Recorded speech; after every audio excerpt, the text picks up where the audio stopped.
আসসালামু আলাইকুম। আপনাদের এখানে আমি দুইটা বিষয় আজকে আলোচনা করব। তো একটা হচ্ছে প্রাইভেট জব আর একটা হচ্ছে আপনার সরকারি জব অর্থাৎ গভর্নমেন্ট জব।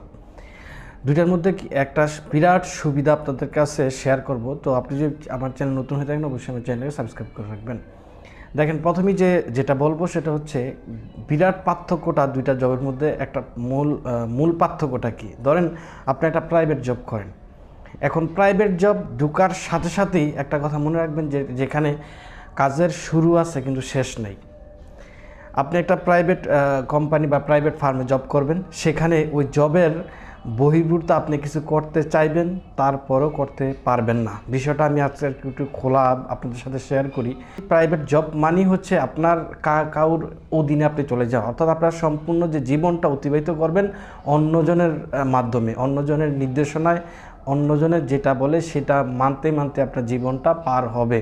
এটা হচ্ছে প্রাইভেট জবের ক্ষেত্রে একটা মূল নির্দেশনা। এই জন্য দেখবেন লক্ষ লক্ষ হাজার হাজার মানুষ গভর্নমেন্ট জব খোঁজে। আমি আপনাদের একটা তথ্য দিই যেটা আমার চোখে দেখা। এমন একটা ধরেন আমি ডিস্ট্রিক্টের কথা বলি না বা উপজেলার কথা বলি না, উপজেলা শিক্ষা অফিসারে গেলাম, দেখলাম এখানের যে পিয়ন আছে, যে অফিস সহায়ক যে কাজটা করে, এই উপজেলা শিক্ষা অফিসারের চাইতে ওনার পাওয়ারটা বেশি।